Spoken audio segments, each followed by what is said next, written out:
राष्ट्रीय किसान काँग्रेस पार्टी आगामी लोकसभा विधानसभा निवडणुका लढविणार।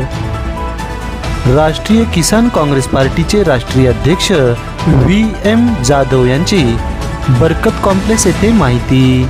याबाबत सविस्तर वृत्त असे की आज सोमवार दिनांक 25 फेब्रुवारी 2024 रोजी सकाळी 11:30 वाजताच्या दरम्यान नांदेड शहरातील बरकत कॉम्प्लेक्स येथे जाधव यांच्याकडून प्राप्त झालेल्या माहितीनुसार महाराष्ट्र राज्यात होऊ घातलेल्या आगामी लोकसभेच्या 20 जागा आणि विधानसभेच्या 100 जागांवर राष्ट्रीय किसान काँग्रेस पार्टी ताकदीनिशी आपले उमेदवार उभे करणार असल्याची माहिती राष्ट्रीय अध्यक्ष जाधव यांनी आज दिली आहे।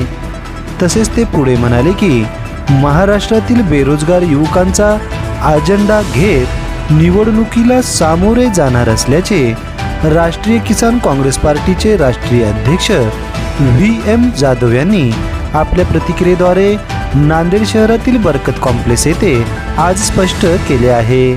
चला तर मग जाणून घेऊ काय म्हणालेत जाधव। 20 जागा लढणार आहेत लोकसभेच्या आणि विधानसभेच्या 100 जागा लढणार आहेत।